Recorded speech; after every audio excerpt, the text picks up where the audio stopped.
Hello, friends, and welcome back. Tonight, we're going to slowly journey into the world of ancient Egypt, a civilization of dazzling monuments, flowing rivers, and lives shaped by the desert sun. Over the next couple of hours, we'll imagine what a single day might have been like for the ordinary people who lived along the Nile. Their work, their struggles, their rituals, and the quiet rhythms that guided every moment. Before you get comfortable and let your mind drift into this ancient world, I'd love it if you could take a gentle moment to like this video and subscribe. Only if these calm stories of the past bring you peace. And in the comments, let me know where you're tuning in from and what time it is for you. It's always so wonderful to see our little community listening together from all corners of the world, quietly sharing these stories across space and time. So, settle in, take a slow breath, and let us step softly into the land of the Nile, where each sunrise and sunset tells a story of life, survival, and human resilience. The first light of dawn creeps across the Egyptian horizon, soft and golden, reflecting off the slow, steady waters of the Nile. The river is already alive with gentle ripples, stirred by the cool morning breeze before the desert heat takes command of the day. If you imagine yourself in ancient Egypt, you must begin here, waking up not in the comfort of your own bed, but in a world thousands of years older, where life was simpler in some ways, but immeasurably harder in others. The home around you is not made of stone or brick in the modern sense, but of sun-dried mud.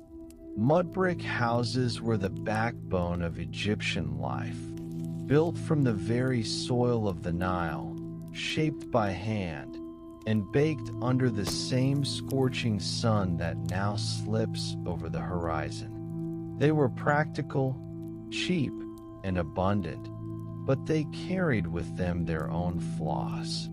Mud brick crumbled easily, so walls cracked, ceilings leaked in heavy rains, and sand drifted through every small gap. It was not unusual to wake up with a fine dust settling across your skin, blown in from the desert winds. Inside this house, space is limited.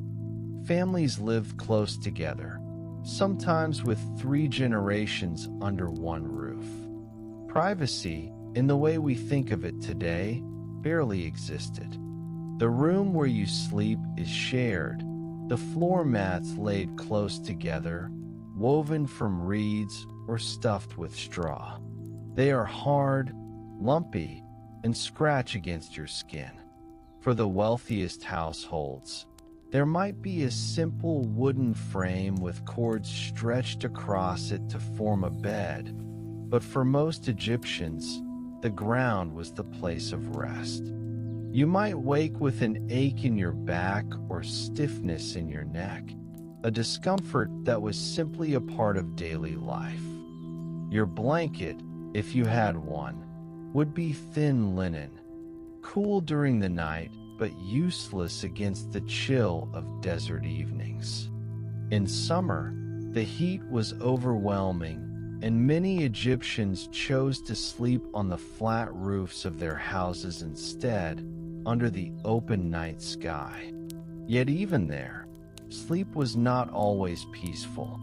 The buzzing of insects, the bites of mosquitoes, and the rustling of nocturnal creatures reminded you that nature pressed close on all sides. The morning begins not with an alarm clock, but with the natural rhythm of the sun. As light filters through the narrow openings in the wall, you stir awake. The air inside is already heavy, stale from the night. Ventilation is poor, and smoke from last night's cooking fire lingers, caught between the walls. You breathe in the mix of dust, smoke, and the faint odor of livestock, for animals were often kept near or even within the home for protection.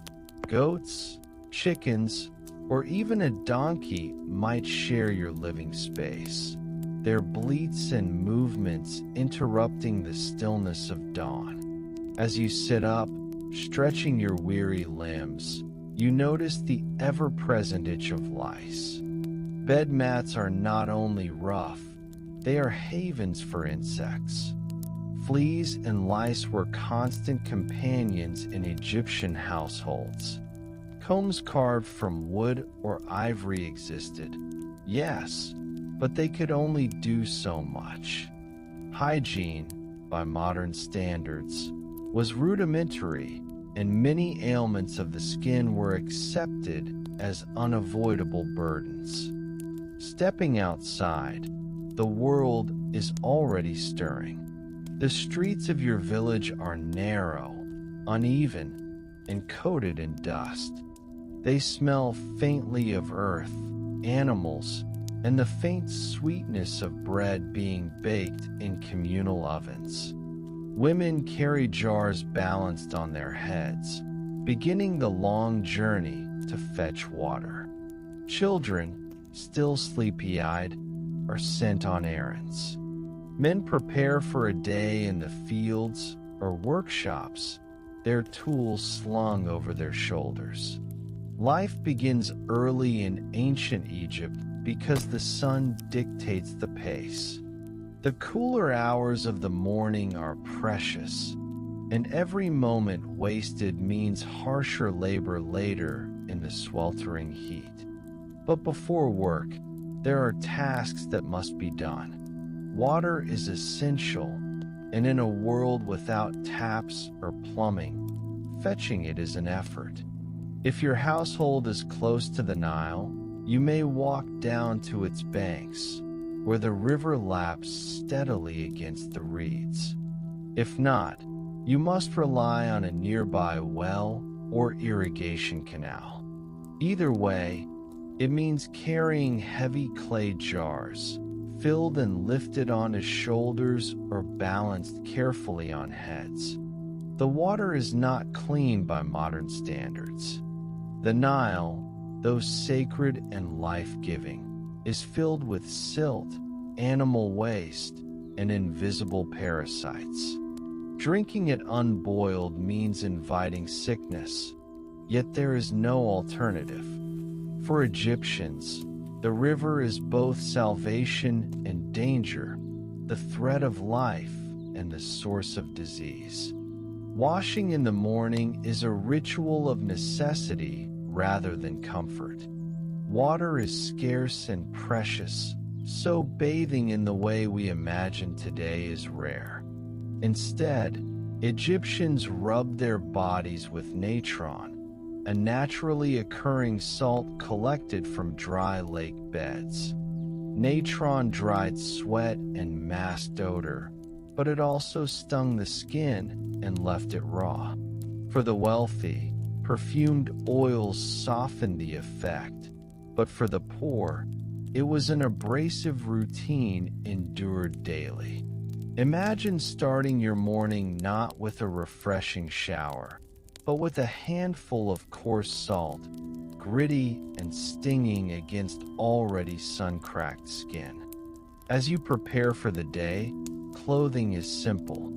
A linen kilt for men, a shift for women, both plain and undyed unless your household is fortunate enough to afford colored fabric.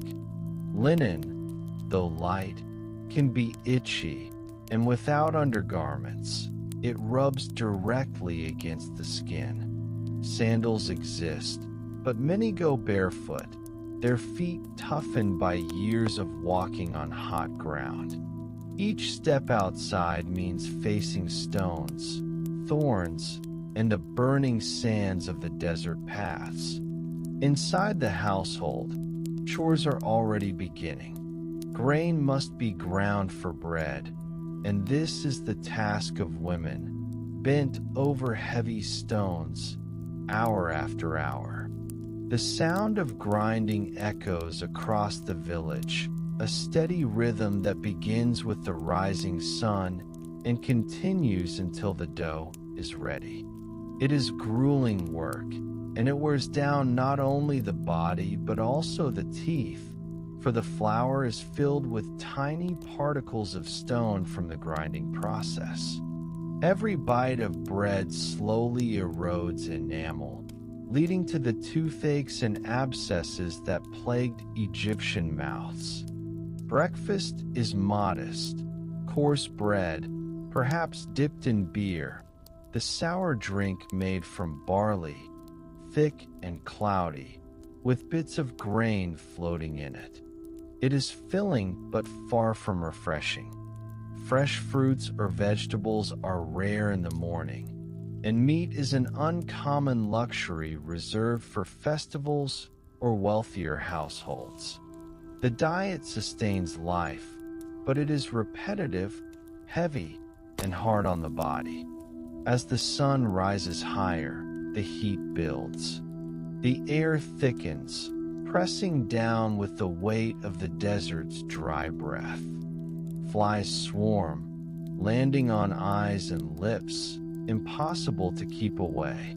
Sweat trickles down the skin, and there is no relief in the shade, for the mud brick walls absorb the sun's warmth and radiate it back, turning houses into ovens by midday. To wake up in ancient Egypt is not only to begin another day, it is to accept another set of challenges.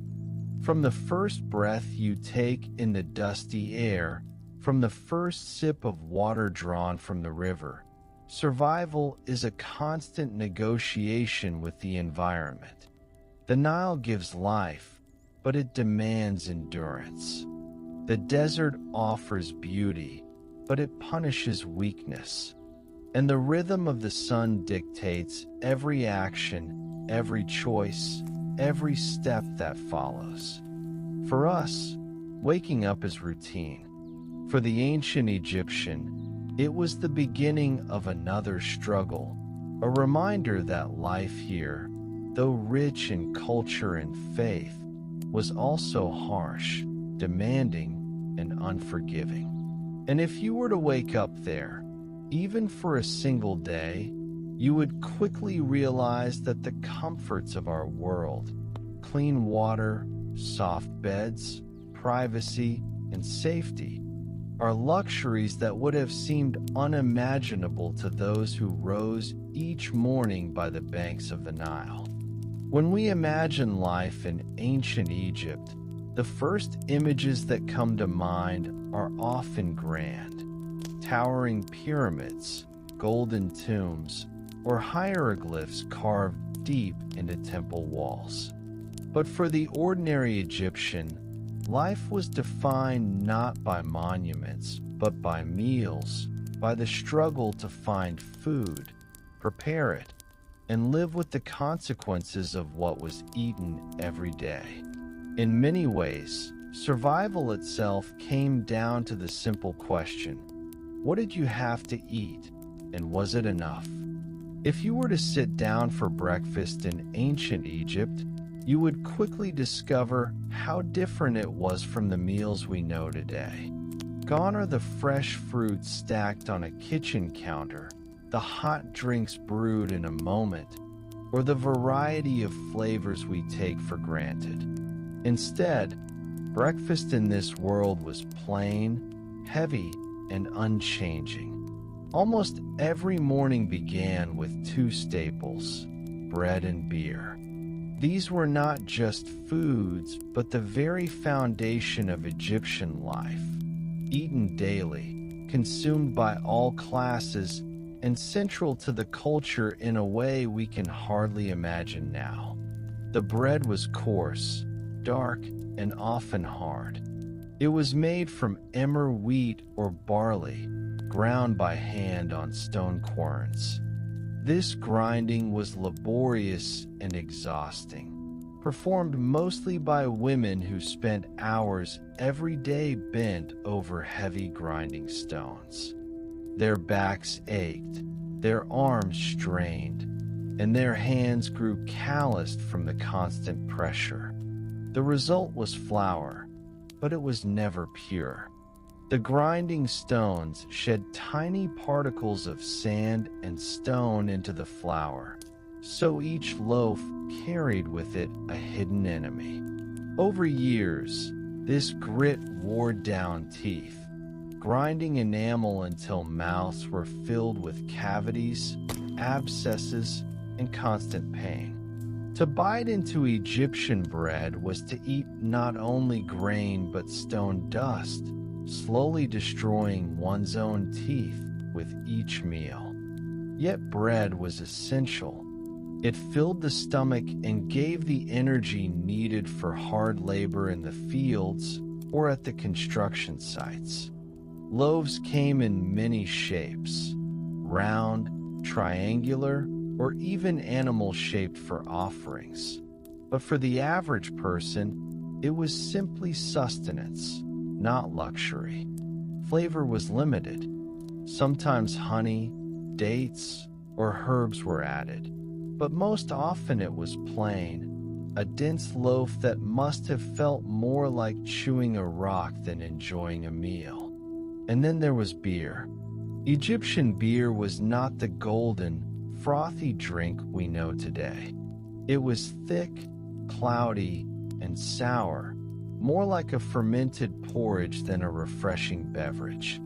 Made from barley loaves that were half-baked and then crumbled into water to ferment, it was unfiltered and filled with chunks of grain. To drink it meant swallowing a gritty mixture, but it was vital. Beer was safer than water, more filling than plain grain, and carried just enough alcohol to act as a mild preservative. It was weak by modern standards, but still, it dulled thirst and provided calories. For Egyptians, beer was not a luxury. It was a necessity, consumed by children and adults alike, morning and night. Imagine beginning your day not with coffee or tea, but with a clay cup of this thick, sour liquid, washing down a bite of coarse bread. It was heavy, filling, and functional, but never pleasant. And because it was consumed daily, often several times a day, it shaped not only diet but health. Beer carried yeast and bacteria, and while it was safer than river water, it was hardly clean. Over time, it contributed to digestive troubles, stomach illnesses, and chronic discomfort. Beyond bread and beer, the Egyptian diet was limited by what the land could provide. The Nile was the heartbeat of agriculture, its floods nourishing fields with silt, allowing wheat, barley, vegetables, and flax to grow. But this bounty was fragile. If the floods failed, famine followed. A low Nile meant empty granaries, hungry stomachs, and desperate families. For a society so dependent on a single river, the risk of starvation was always close. Vegetables such as onions, garlic, leeks, and cucumbers were common, often eaten raw or lightly cooked.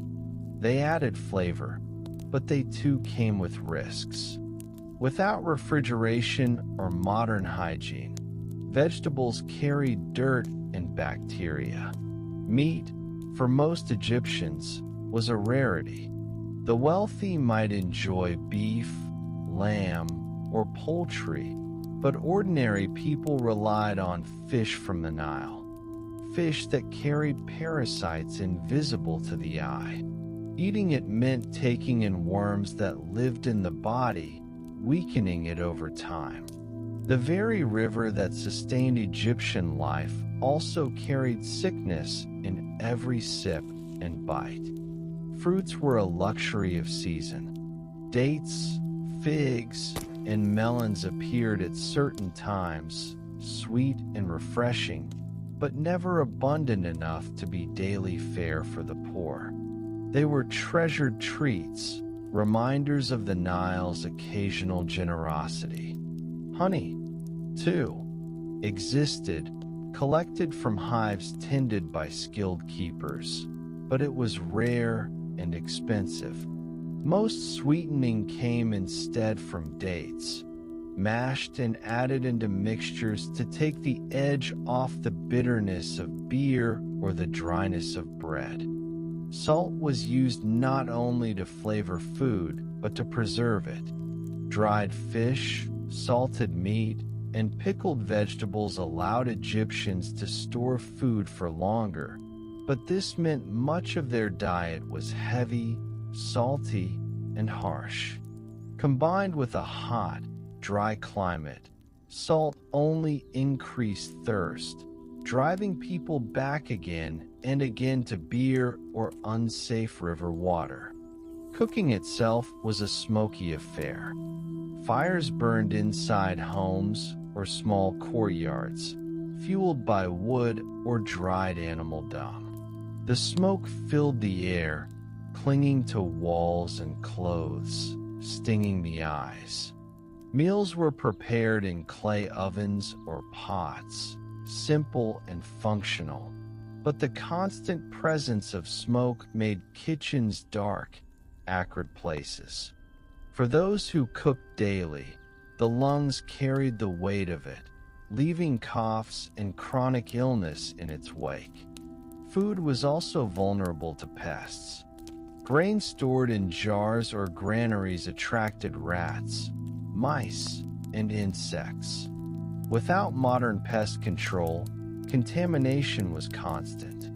To eat bread meant to accept the possibility of insects baked within it, unnoticed or ignored in the struggle to stay fed.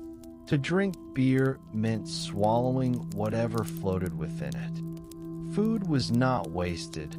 Nothing could be wasted, but it was far from clean. As you sit and reflect on what it would mean to eat in ancient Egypt, you begin to see that survival was not just about having food. It was about enduring the consequences of that food. Every loaf of bread wore down teeth. Every sip of beer carried bacteria. Every bite of fish risked parasites. Hunger might be satisfied, but health was slowly eroded. And yet, for the Egyptians, this was normal. To them, bread and beer were life itself, the gifts of the Nile, the daily blessings that kept them alive. Meals were also social, moments of gathering in households that often lacked leisure. Families sat on mats, sharing loaves and dipping them into sauces made of beans or lentils. Children ate beside parents, drinking watered-down beer, learning from a young age to accept the taste that would define their lives. For the wealthy, meals could be grand feasts with meats, fruits, and wines imported from abroad. But for most, every day was the same: bread, beer, and whatever vegetables the season allowed. To eat in ancient Egypt was to live close to the edge of survival, always dependent on the river, always at risk of sickness, always carrying the wear and tear of grit, parasites, and salt. If you, with your modern expectations of flavor and freshness, were to sit at their table, you would find it harsh, unappetizing, and even dangerous. Your stomach, unaccustomed to such foods, would rebel. Your teeth would ache from the grit. Your body would strain against the parasites and bacteria. The truth is that the Egyptian diet, while sustaining life for millions across centuries, was not one that you could easily endure. It was heavy, monotonous, and harmful over time. For them, it was daily life. For us, it would be survival at its most uncomfortable. And so, if you were to spend a single day in ancient Egypt, the act of eating itself would already be a trial. Before you even stepped into the fields, before you lifted a single tool, your breakfast would have begun to wear you down. Bread, beer, and the Nile's gifts, simple, sustaining, but never kind. If the morning meal of bread and beer was the beginning of survival in ancient Egypt, then the work that followed was the true test of endurance. For most Egyptians, life was not defined by moments of rest or leisure, but by labor, long hours spent under the unforgiving sun, bending, lifting, grinding, and building.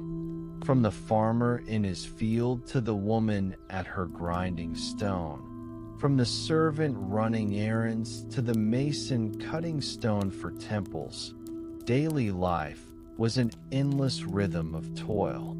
And if you were to step into this rhythm, even for a single day, you would quickly find it nearly impossible to keep pace. The Nile provided life, but it also demanded work. Farming was the backbone of Egyptian society, and nearly everyone, directly or indirectly, was tied to it. The flooding of the river was both blessing and burden. Each year, the Nile swelled, spreading a blanket of silt across the land, renewing the soil with nutrients. Without this, crops would wither and famine would spread. But to make use of the floods required endless labor. Fields had to be plowed, seeds scattered, weeds pulled, and irrigation channels dug. There were no machines, no modern plows, no steel tools. A farmer's implements were wood and stone, worn quickly, breaking often. His back bent beneath the weight of work, day after day.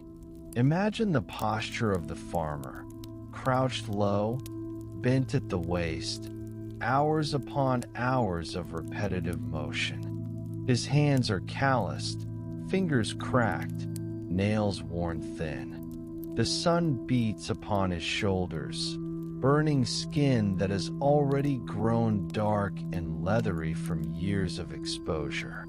His body aches with exhaustion before midday, yet he presses on, because there is no choice. To stop is to risk hunger. Watering the fields was no easy task. Egyptians used a simple device called the shaduf, a long wooden pole balanced on a frame, with a bucket tied to one end and a counterweight on the other. To lift water from the river or canal and pour it into irrigation channels meant hours of hauling, pulling, and balancing. Each motion strained muscles, each drop carried by hand. It was back-breaking, repetitive, and relentless. Imagine doing this for hours in heat that rose well above 40 degrees Celsius, the sun glaring down without relief, your feet bare in hot mud, your body drenched in sweat. For women, labor was just as constant, though of a different kind.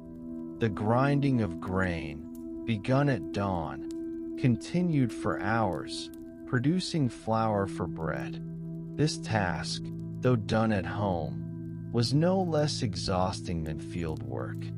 The posture alone, kneeling over a stone slab, pushing heavy grinding stones back and forth, strained knees, wrists, and backs.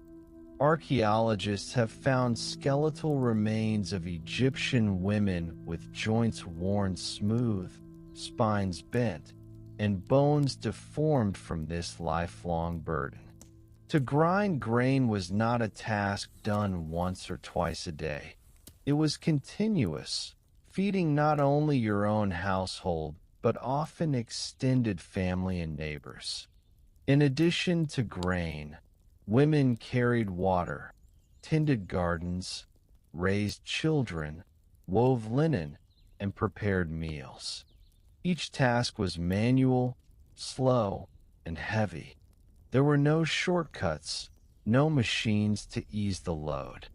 Everything depended on the strength of one's own body, and the body, in turn, paid the price.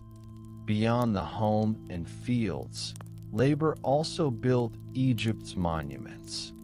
The temples, pyramids, and colossal statues that still rise from the desert were made not by magic, but by human sweat.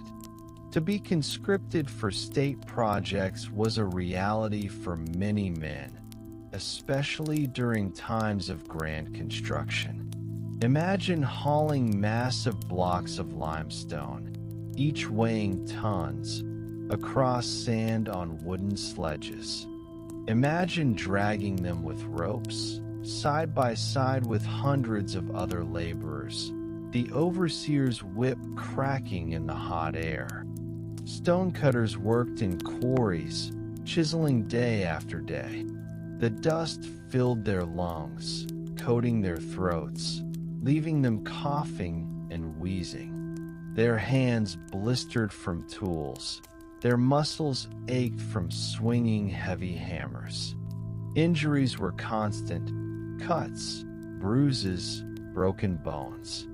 There was little relief, little medical care, only the expectation to return to work as soon as possible. Laborers were often housed in cramped workmen's villages near construction sites, their lives reduced to endless cycles of toil, sleep, and more toil. Servants and slaves bore burdens too. They carried jars of water, baskets of grain, and loads of firewood. They ran errands in the burning heat, their feet blistered, their backs bent beneath loads. For them, the day was not their own. It belonged to their masters, and the weight of obedience added to the strain of labor. Even children were not spared. From a young age, they helped in the fields, fetched water, tended animals, or watched younger siblings. Childhood was not a time of play, but of learning to work, of being folded into the cycle of labor as soon as small hands could carry a load. The body in ancient Egypt was a tool, and it was used without mercy. Archaeologists examining mummies have found evidence of arthritis, broken bones poorly healed, spines twisted, teeth ground to dust, and muscles worn from overuse. The people of Egypt lived not short lives because of sudden disaster, but because their bodies simply wore out under the constant burden of labor. And yet, despite this, work was celebrated as part of the order of life. The Egyptians had a word for balance, ma'at, a principle of harmony that guided their world. To work was to keep the world in balance, to honor the gods, to sustain family and community. But for you, dropped into this life even for a single day, the strain would be unbearable. Your body, untrained for such constant effort, would fail quickly. Hands would blister, skin would burn, and exhaustion would overwhelm before the day was half done. By midday, the heat of the desert was nearly impossible to endure.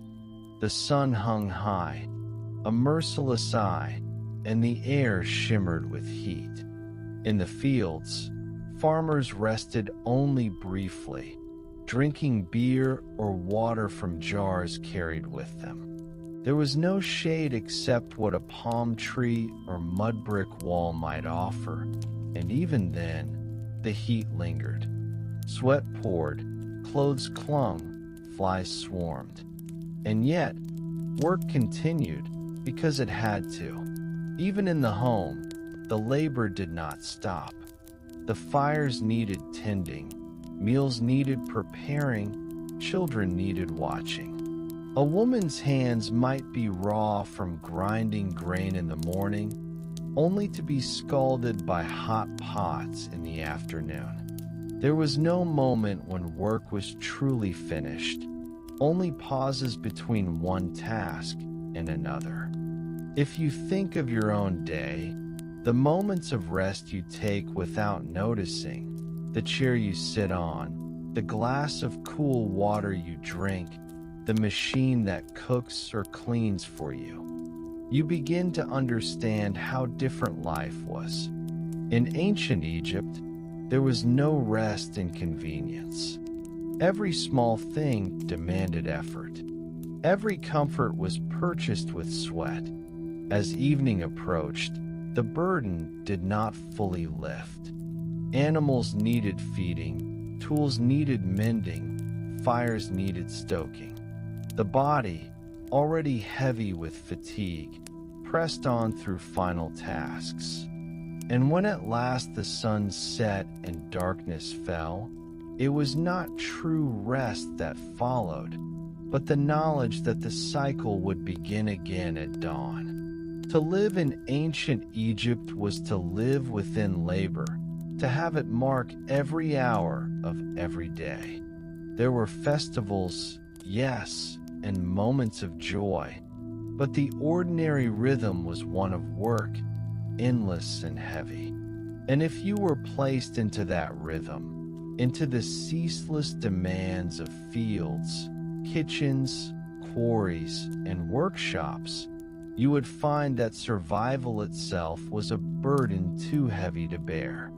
The monuments of Egypt still stand because of this labor. The bread and beer still echo in our memory because of it.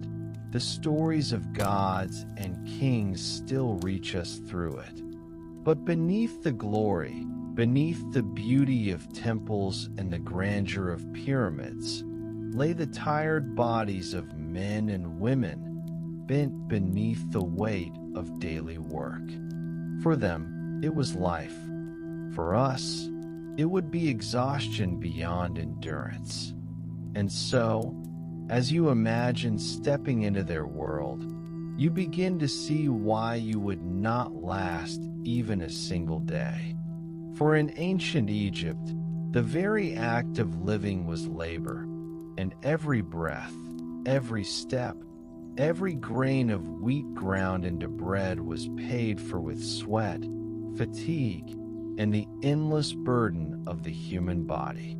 When we picture ancient Egypt, it is often in images of elegance, long white linen garments, elaborate golden collars, and the painted eyes of noble figures gazing out across the centuries from tomb walls and statues.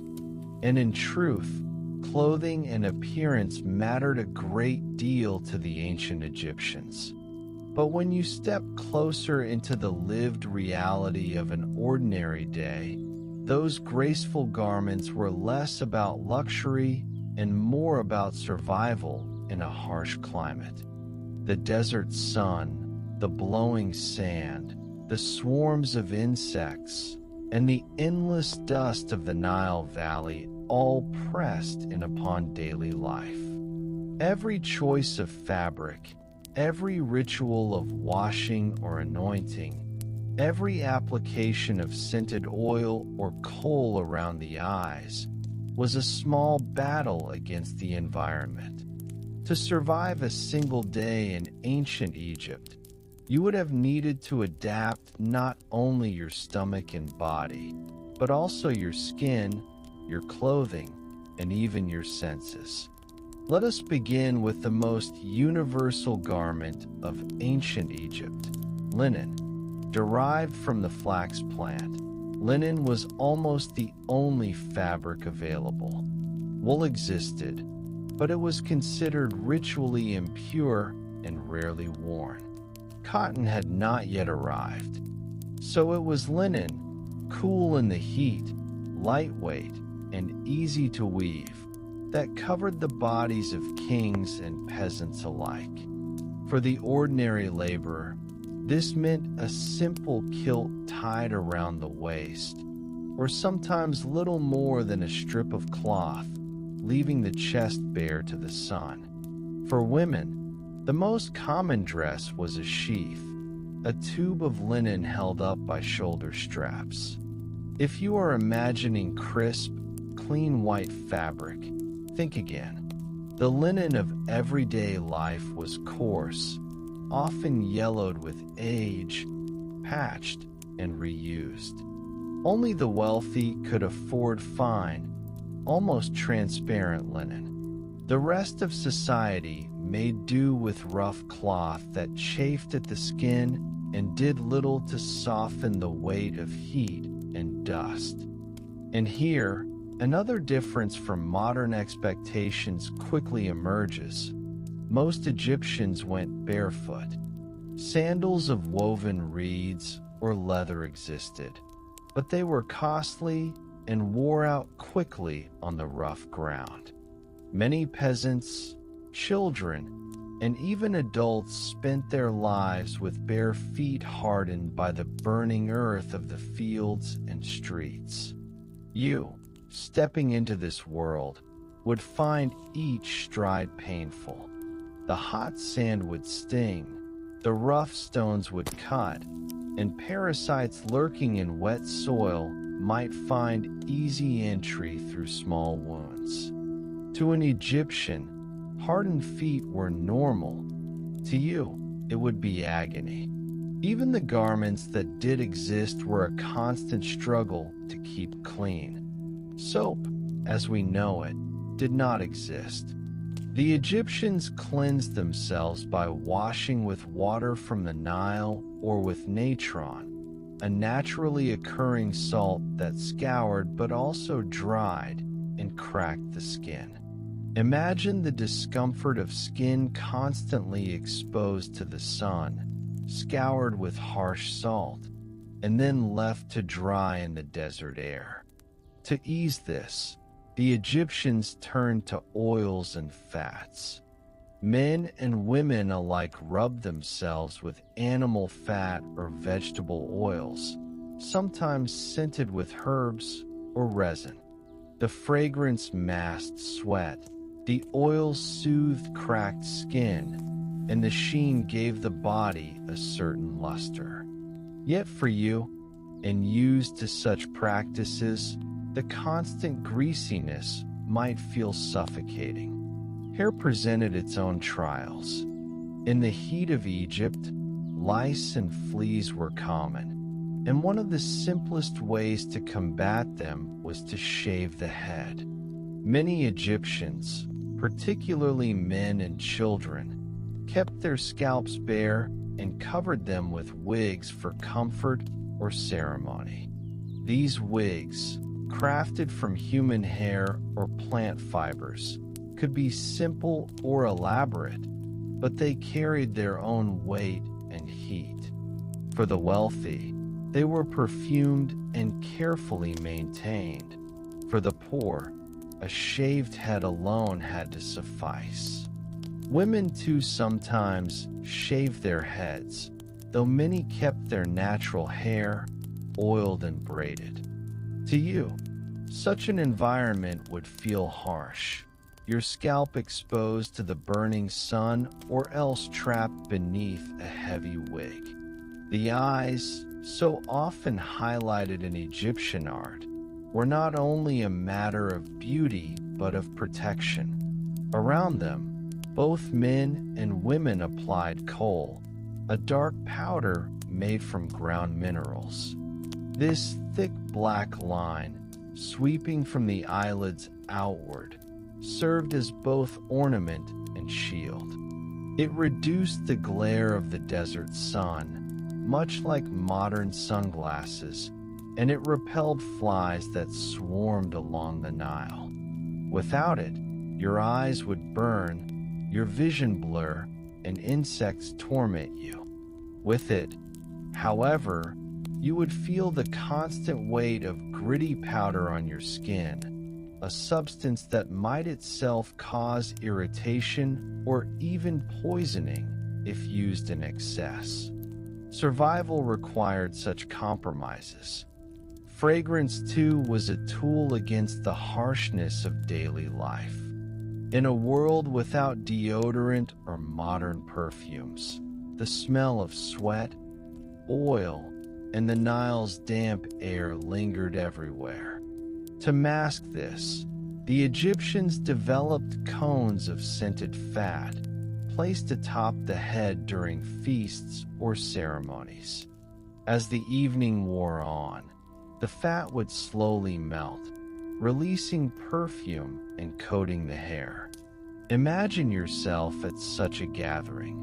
The initial sweetness of lotus or myrrh filling the air, then the slow realization of warm fat trickling down your face and scalp. Again, what was normal for them would be overwhelming for you. And of course, there were insects, mosquitoes by the river, flies in the villages, fleas in the bedding. Without glass windows or fine nets, houses were open to the constant intrusion of buzzing, biting pests. At night, you might cover yourself with a linen sheet or attempt to sleep under a net if you were wealthy enough to afford one. Otherwise, sleep meant sharing your bed with crawling and stinging companions. In the day, coal, oil, and constant swatting were your only defenses. Add to this the constant dust of the desert. Every step kicked up fine sand that clung to skin and clothing. The gritty bread of daily meals, made from stone-ground flour, introduced tiny fragments that wore away at teeth. The air itself carried sand into nostrils, lungs, and eyes. By nightfall, your body would be coated, your hair heavy with dust, your skin dry and sore despite the oils. Washing offered only temporary relief. All of this made hygiene both an obsession and an impossible goal. The Egyptians bathed more frequently than many later cultures. They valued cleanliness as a form of ritual purity. But with limited tools, no soap, and constant assault from the environment, true cleanliness was never within reach. Instead, the struggle itself, washing in the river, anointing with oil, shaving hair, applying coal, became a rhythm of life, repeated day after day, like an unending battle against the elements. So, when you imagine yourself waking in ancient Egypt and dressing for the day, consider the full picture. A rough linen garment clings to your sweating skin. Your feet burn on the hot earth. Your body gleams with oil that keeps your flesh from cracking. Your head, shaved or wigged, itches beneath the weight of heat and lice. Your eyes sting without coal and ache beneath the glare. Insects buzz incessantly, and the air itself coats you with grit. This was the daily truth for noble and laborer alike. For the Egyptians, it was simply life. For you, unaccustomed to such constant discomfort, it would be unbearable.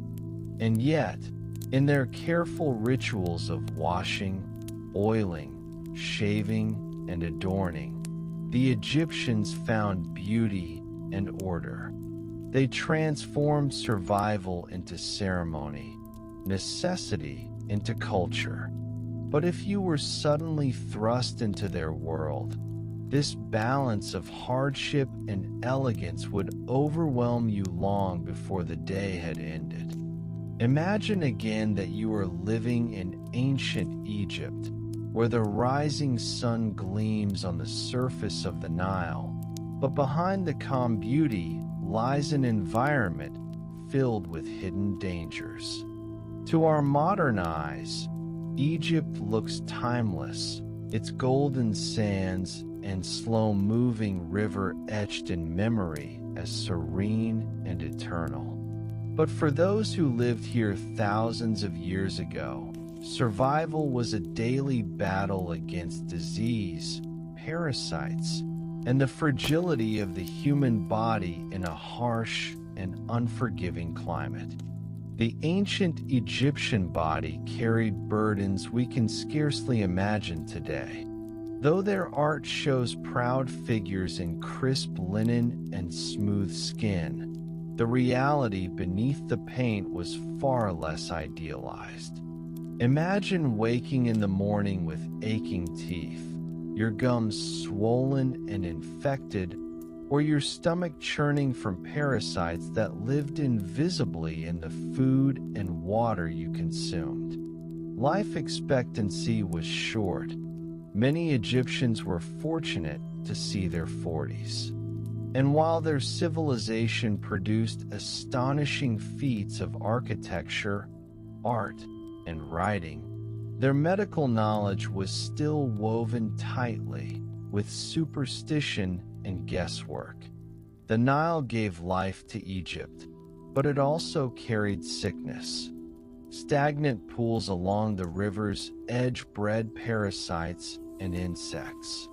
One of the most persistent was schistosomiasis, a disease caused by tiny worms that entered the body through bare feet or during bathing. These worms caused chronic pain, organ damage, and exhaustion. Yet Egyptians did not understand the microscopic world.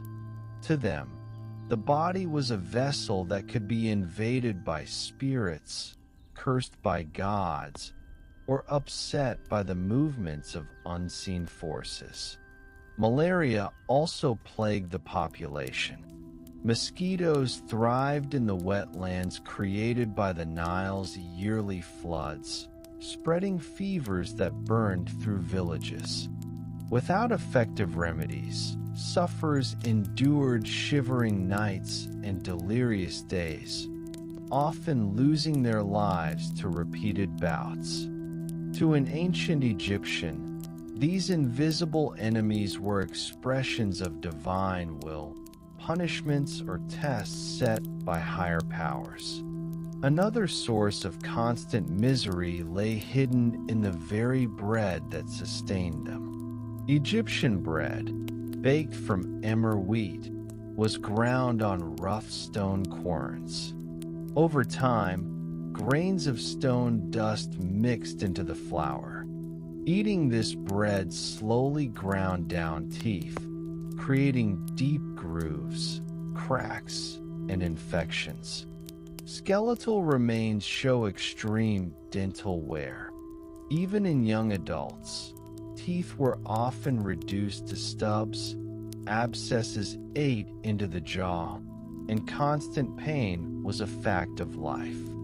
Add to this the diet heavy in carbohydrates and sugars from honey and fruit, and tooth decay became rampant. Imagine chewing with swollen gums, each bite a stab of pain, yet still needing to gnaw through coarse bread because no alternative existed. In such conditions, something as simple as a toothache could become life-threatening. Despite the hardships, Egypt developed one of the earliest systems of medicine known to us. Papyrus scrolls such as the Ebers Papyrus and the Edwin Smith Papyrus record hundreds of treatments and observations. Physicians, known as Sunu, were respected figures, though their practice was a mix of practical remedies and religious incantations. They believed the body contained channels, not unlike the Nile, through which life and health flowed. When sickness struck, it was thought these channels had been blocked or disturbed. Treatments ranged from herbal remedies and surgical techniques to prayers, spells, and amulets designed to ward off evil spirits. Honey, for example, was used to treat wounds. Its natural antibacterial properties made it one of the few truly effective substances at their disposal. Bandages soaked in honey and resins helped fight infection. They also used garlic, onions, and juniper berries in attempts to ease ailments. Some remedies even included animal dung and strange concoctions we would never dream of applying today. Substances that often caused more harm than good. The physician's role was not purely scientific. It was deeply spiritual.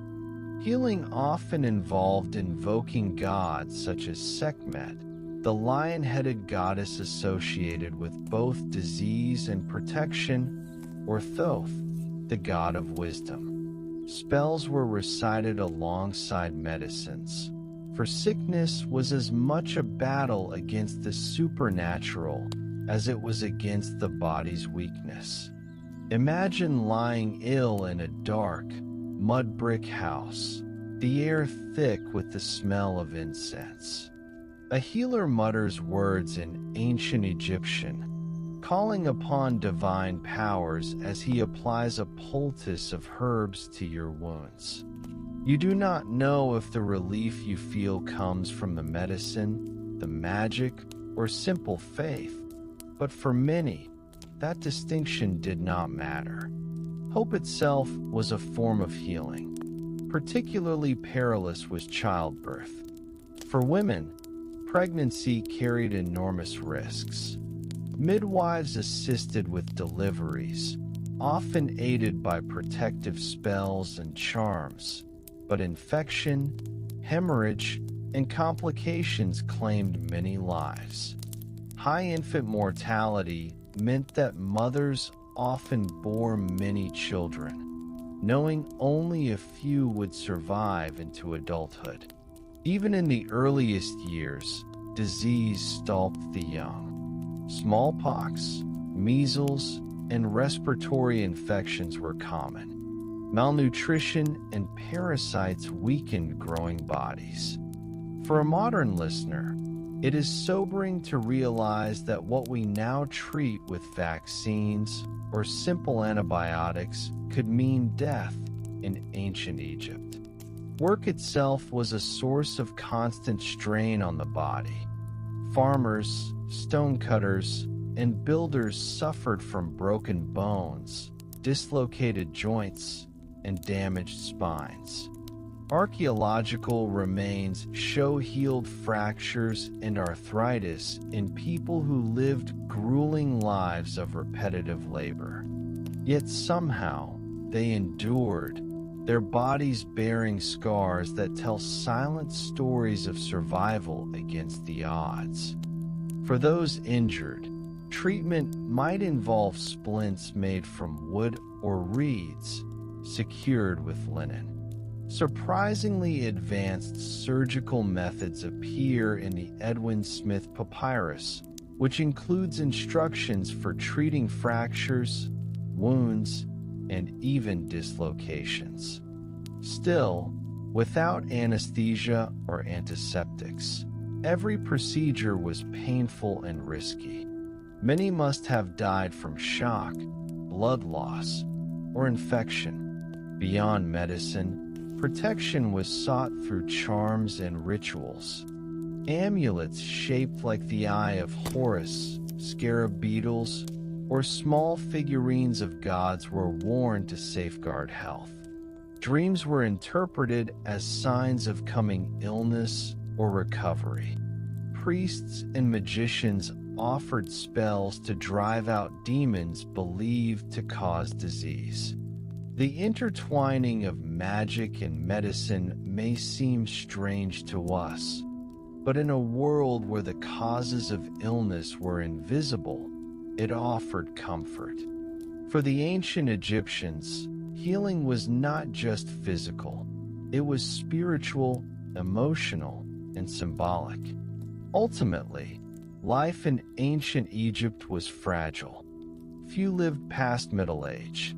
Sickness was ever present, a shadow cast across every family. Yet, remarkably, the Egyptians maintained a culture of optimism, pouring energy into their rituals, their afterlife beliefs, and their daily labors. To them, sickness and pain were not reasons for despair, but part of the divine order, challenges placed upon mortal life before the eternal rest of the afterlife. As you reflect on this, picture again the ordinary Egyptian, lying down after a long day of toil, his body aching, his teeth throbbing, perhaps fever coursing through his veins. Around him, charms dangle in the dim light. Incense burns to keep away spirits, and whispered prayers fill the room. Tomorrow he may rise again, or perhaps sickness will carry him away. Each day was uncertain, each life fragile. When we think of ancient Egypt, it is tempting to imagine golden thrones, glittering jewelry, and pharaohs gazing serenely from beneath the shade of palm trees. Yet, for the vast majority of people who lived along the Nile, daily life was not gilded but weighed down by the heavy structure of society. To wake up as an ordinary Egyptian meant not only contending with the desert heat, illness, or the grind of labor, but also navigating a rigid hierarchy that left little room for freedom or individuality. The pharaoh may have been the beating heart of Egypt, seen as a living god, but ordinary men and women bore the burden of supporting that divine order, often with little reward. The state of Egypt was, above all, a machine of control and extraction. Taxes were not just financial obligations, as we might imagine them today, but physical demands placed upon your body and time. A farmer did not simply hand over coins to a collector, because coins did not exist in Egypt until much later. Instead, he was required to give sacks of grain, bundles of flax, amphorae of beer, or the very animals he relied upon for survival. Taxes were paid in the sweat of one's brow, measured by how much the Nile delivered and how much the local officials decreed. The scribe, often seated in the shade with a reed pen and a roll of papyrus, became the symbol of this burden. His neat hieroglyphs dictated what you owed, and his ink determined whether you were in good standing or in trouble with the state. The scribe did not swing a sickle or bake bread, but his words could strip a farmer of his harvest. For the majority of Egyptians, social class was not something you could escape. You were born into your place, and there you remained. A farmer's son became a farmer. A weaver's daughter became a weaver. Only a very few, with connections or unusual fortune, could climb even a single step higher on the ladder. And even those higher positions were bound tightly by duty and expectation. A nobleman might live in a larger house with painted walls and better food, but his life was not entirely his own. He served the pharaoh and carried the weight of representing his family's honor. Everyone, from peasant to priest, was part of the same immovable structure. Punishment for failing to meet obligations was often harsh. Imagine yourself as a farmer whose crop had withered under the burning sun, or whose field had been poorly watered after the Nile's unpredictable flood. You might plead that your grain was insufficient even to feed your children, but the collectors would still come, insisting that the state's demand came first. If you resisted, you risked beatings or imprisonment.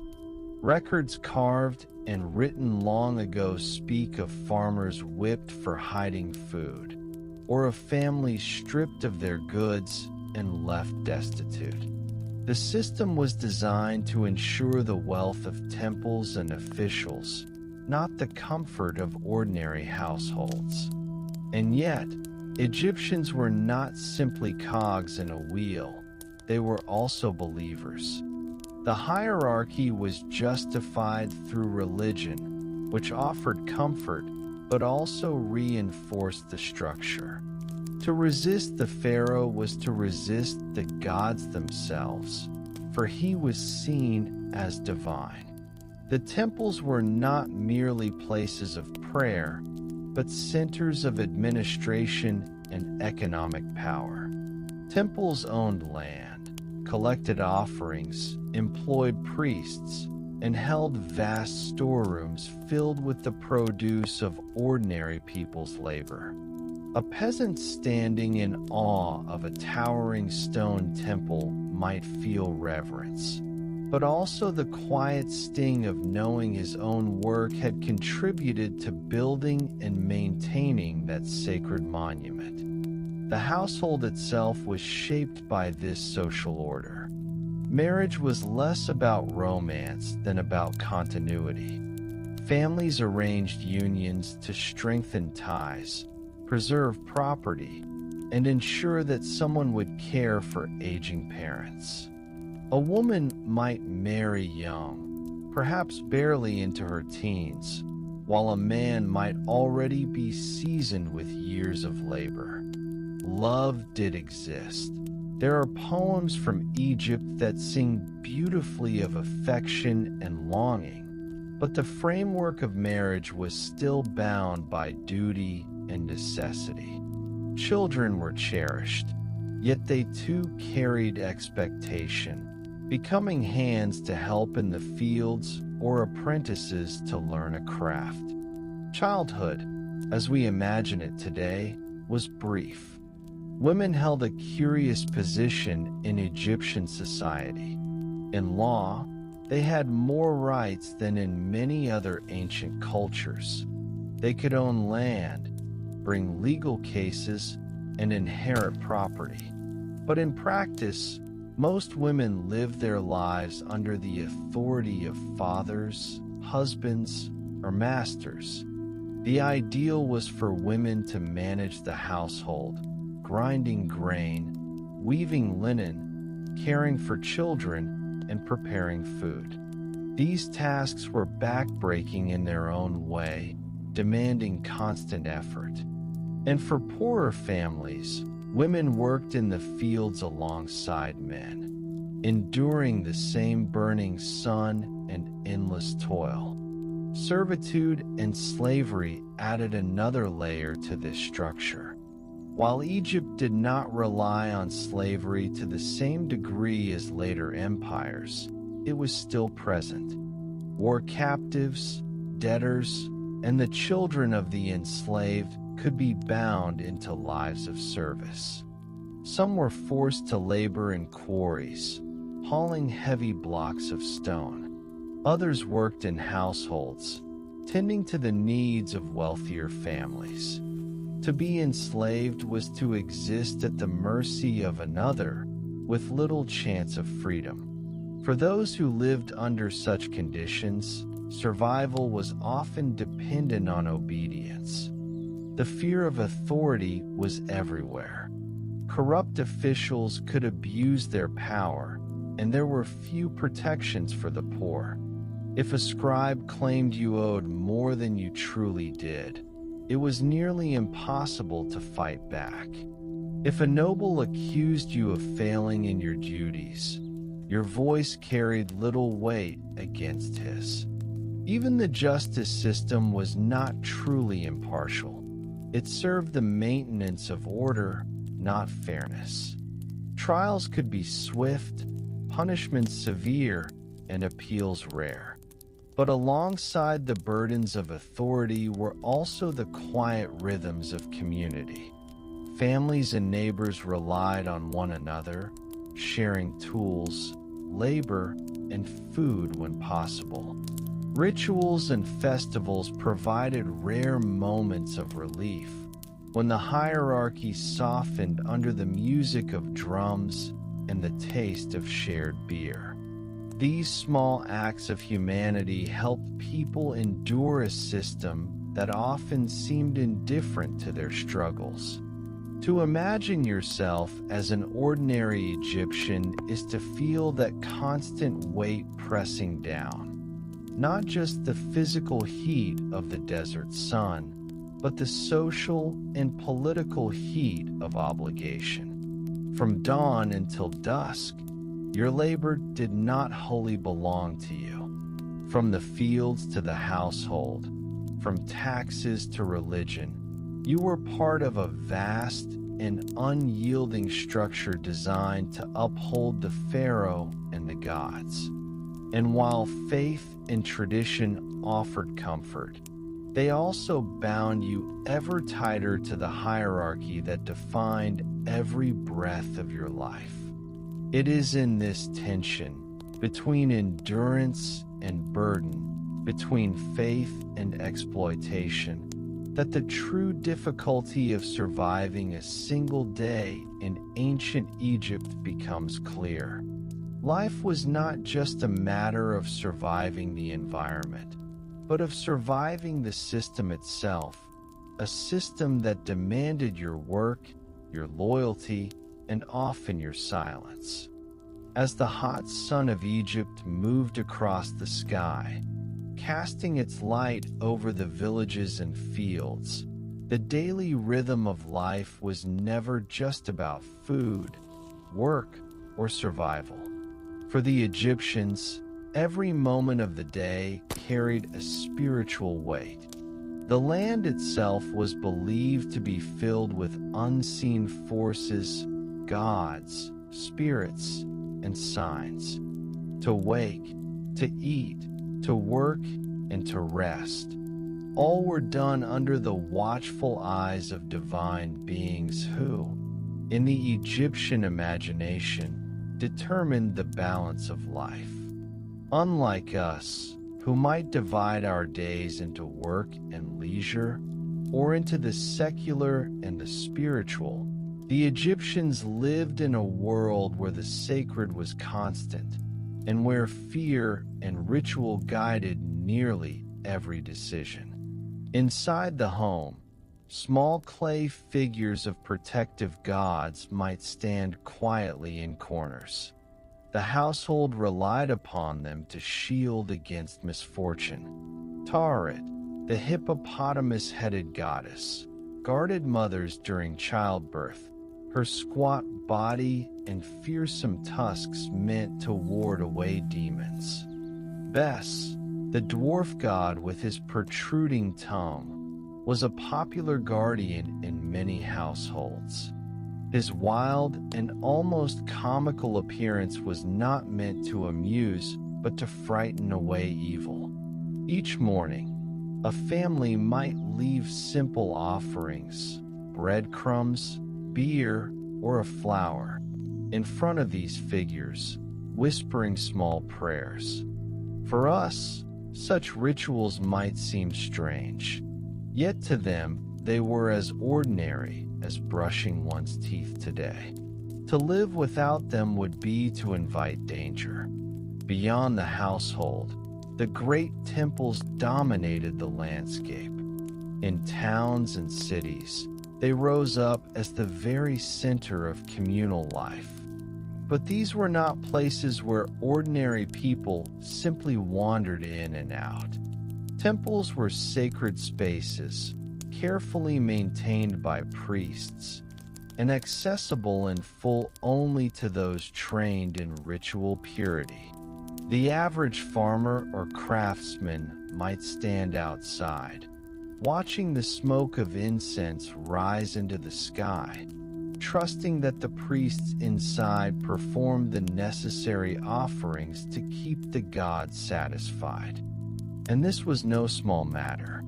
To the Egyptian, the stability of the world depended on Ma'at, a balance between order and chaos. Ritual offerings to the gods were not acts of devotion alone, but part of a constant effort to keep the universe from sliding into disorder. If rituals failed, it was feared that famine, plague, or disaster would soon follow. Imagine for a moment living under that weight. Each misfortune, whether a poor harvest, a sick child, or even a quarrel in the household, might be explained as the gods' displeasure or as a curse whispered by an envious neighbor. Superstition ran like a current beneath everything. A carved amulet of the Eye of Horus might be tied around the neck for protection, while children were sometimes given charms against the evil eye. The boundaries between medicine and magic blurred constantly. A healer might recite spells over a poultice, believing that the words themselves held as much power as the herbs. Fear of the unseen, of curses and spirits, kept people vigilant, but also exhausted. You might never fully relax in such a world, for behind every shadow lurked the possibility of divine judgment or malevolent magic. Daily life was punctuated by smaller acts of faith. A farmer might say a quick prayer before setting off to work the fields, hoping the Nile would rise favorably and water the land. Women grinding grain might sing songs that were part work rhythm, part invocation to household deities. Even dreams were thought to be messages from beyond. A pleasant dream might be welcomed as a sign of blessing, while a troubling one might send someone hurrying to a temple scribe, who could interpret its meaning with the help of dream books filled with lists of omens. In such a world, your own sleep was not entirely your own. It, too, was subject to scrutiny and divine interpretation. Festivals, when they arrived, were among the rare moments when the heaviness of ritual could feel joyful. Crowds gathered, music played, and great processions carried statues of the gods through the streets. The people sang, danced, and drank beer in celebration, relieved for a time from the daily grind. Yet even then, joy was tied to devotion. The celebration was not mere amusement. It was believed to renew the power of the gods, ensuring that the land remained fertile and safe. These festivals offered respite, yes, but they were also another way of maintaining balance, another ritual in the endless cycle of duty to the divine. But the deepest fear that shaped Egyptian life was the afterlife. Every hardship, every prayer, every small offering was tied to this greater journey. The Egyptians believed that when death came, and it often came young, the soul would stand before Osiris, god of the dead, and be judged. One's heart would be weighed against the feather of Ma'at. If the heart was heavy with sin, it would be devoured by a monstrous creature, and the soul would vanish forever. If it was light and pure, eternal life awaited. Imagine the anxiety of living with this thought always nearby, that even your private actions, your whispered words, and your hidden thoughts might weigh against you in the scales of eternity. The rituals of mummification, of tomb building, and of burial offerings were not just about preserving the body. They were about preparing for this great test. Even the poorest dreamed of a proper burial, however modest, for to be forgotten, to be left without prayers or offerings, was seen as a fate worse than death itself. Families took on the burden of maintaining tombs, of leaving food, drink, and incense for their ancestors, for it was believed the dead continued to need these things. Neglecting them could invite their anger. Thus, even grief was bound up in ritual and fear of the consequences of neglect. All of this, the household prayers, the charms, the festivals, the fear of curses, the constant need to appease unseen powers, created a life of deep devotion, but also of deep anxiety. To live as an ancient Egyptian was to live under constant spiritual surveillance, where every action might ripple into the favor or anger of the gods. It is hard to imagine never having a moment truly free of such weight.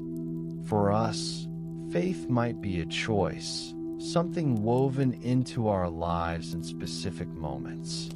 For them, it was as inescapable as the Nile, as relentless as the desert sun. And so, as the day drew toward its close, the Egyptians carried not only the exhaustion of labor, but also the weariness of spirit. They lived with awe, yes, but also with fear. Their rituals bound them together, gave structure to their lives, and offered meaning to suffering. But for a modern outsider, such a life would feel crushing. To never be able to shrug off the invisible eyes of gods and spirits, to never truly escape superstition and ritual, would be a burden almost as heavy as the heat and hunger of the desert itself.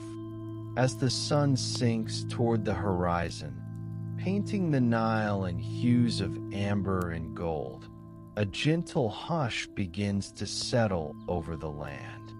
Yet in ancient Egypt, the coming of night was never merely a quiet pause in daily life. Darkness carried with it its own set of challenges, fears, and rituals. For the ordinary Egyptian, survival did not end when the sun set. It simply shifted. The day's labor and toil might cease, but new dangers emerged, both tangible and unseen. The streets of towns and villages were treacherous once night fell. Sand and dust, baked hard by the sun during the day, cooled rapidly, leaving hidden ruts and obstacles. With no modern lighting, vision was limited to the glow of small oil lamps or torches, their flickering light casting long, dancing shadows that could conceal snakes, scorpions, or other desert creatures. For those returning from work or visiting neighbors, the path home could be a slow, cautious journey. One misstep might mean twisted ankles, cuts, or worse. Darkness made even the familiar unfamiliar, and every step had to be measured. Inside the home, the family gathered as best they could. Rooms were dimly lit, often by small clay lamps filled with oil, their flames sputtering and weak. The flickering light was enough to allow a parent to tend to children, to prepare a simple meal, or to perform evening rituals, but it was also enough to make shadows loom large and frightening. Insects became more active at night, mosquitoes, flies, and other pests swarming in search of warmth and moisture. Even sleep was never fully secure, for the air was alive with movement, and the fear of stings or bites lingered. Nightfall was also a time for reflection and prayer. The Egyptians believed that the hours of darkness were inhabited by spirits and gods who moved unseen. Certain malevolent entities were thought to roam the land at night, testing the vigilance of mortals. Families might recite protective spells, hang amulets near doors, or leave small offerings to keep these forces at bay. The lull of evening was never absolute rest. It was instead a tense, careful period in which the living remained alert to both real and supernatural threats. Sleep itself was a fragile affair. Beds were simple, wooden frames or mats placed on the floor. Some people slept in rooms shared with animals, which provided warmth but also the constant risk of fleas, ticks, or disease. Coverings were minimal, often just a thin linen sheet or blanket. The body, already fatigued from a day of labor, sought relief, but the mind remained half-conscious, attuned to the potential dangers that lurked in the darkness. Dreams were thought to carry messages from gods or spirits, and a particularly vivid or troubling dream could send a person awake, performing rituals or calling upon protection before attempting to sleep again. For those who lived near the river, the Nile itself could be a source of unease at night. Its waters, calm and reflective by day, seemed to transform into a living, shifting entity after dusk. Folk tales and warnings spoke of spirits that lingered near the banks, of crocodiles gliding silently beneath the surface, of shadows that might snatch the unwary. Fishermen, boatmen, and travelers knew to approach the river with caution, and even in villages, the river's presence demanded respect and vigilance. The darkness of night also brought relief in some ways.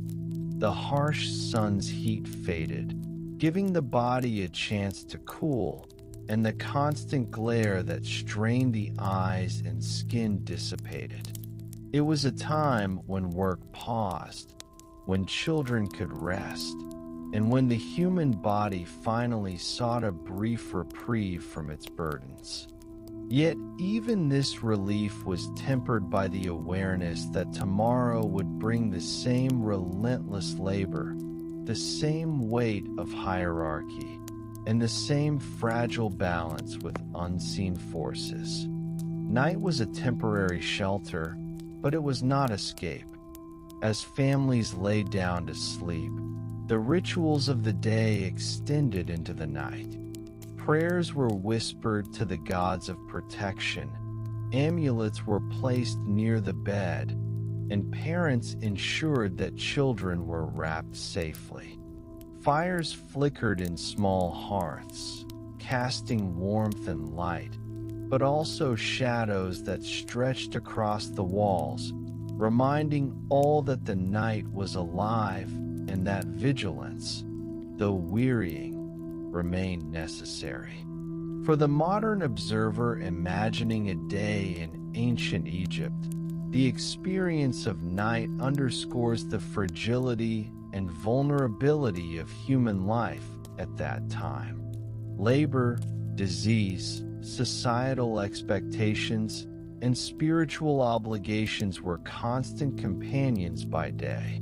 By night, they transformed into unseen pressures, anxieties, and dangers. The human body, though resilient, was stretched to its limits, and the mind, shaped by both superstition and reality, was never free from worry. Ultimately, to survive a day in ancient Egypt, from the first light of dawn to the final hour of night, was to live fully within a world of extremes. The sun could scorch the earth and sap the body, but the Nile brought life. The social order could be harsh and unyielding, yet it offered structure and community. Illness and injury were threats ever present, yet the Egyptians developed remarkable strategies, blending medicine, ritual, and belief to endure. And when darkness fell, it brought both rest and new vigilance, a reminder that life in this ancient land demanded constant adaptation and awareness. As you close your eyes tonight, letting the rhythm of the Nile and the weight of history wash over you, imagine the ordinary Egyptian at the end of a long day. His body aches, his mind is alert to shadows, and yet he rests as best he can, ready to rise again with the sun. The cycle is unending, and through it, the people of Egypt persisted, creating a civilization whose monuments and stories still reach us today. But for anyone unaccustomed to the heat, labor, fear, and devotion of this world, it is clear why surviving even a single day would be a task beyond imagining. As our journey through ancient Egypt comes to a close, take a moment to let the sights, sounds, and rhythms of the Nile settle around you. From the first light of dawn to the hush of nightfall, we've walked alongside ordinary Egyptians, feeling their labor, their devotion, their struggles, and their fears. We've glimpsed a world both beautiful and harsh, where survival was a daily challenge, and every action was intertwined with the land, the gods, and the rhythms of life itself. Now, as you drift toward rest, let the gentle flow of the Nile carry you, and the whisper of history remind you of the resilience of those who came before. Perhaps you'll dream of sun-warmed sands, the scent of incense in quiet temples, and the shimmering waters that gave life to a civilization both extraordinary and fragile. Thank you for joining me tonight, for exploring this ancient world in calm reflection. If you enjoyed this journey, take a quiet moment to like the video and consider subscribing to stay with us on future explorations of history's hidden corners. Share in the comments where you are listening from, and let me know what time it is where you are. It's always fascinating to see the world coming together through the stories of the past. Rest now, gently, and let the stories of ancient Egypt fade softly into your dreams.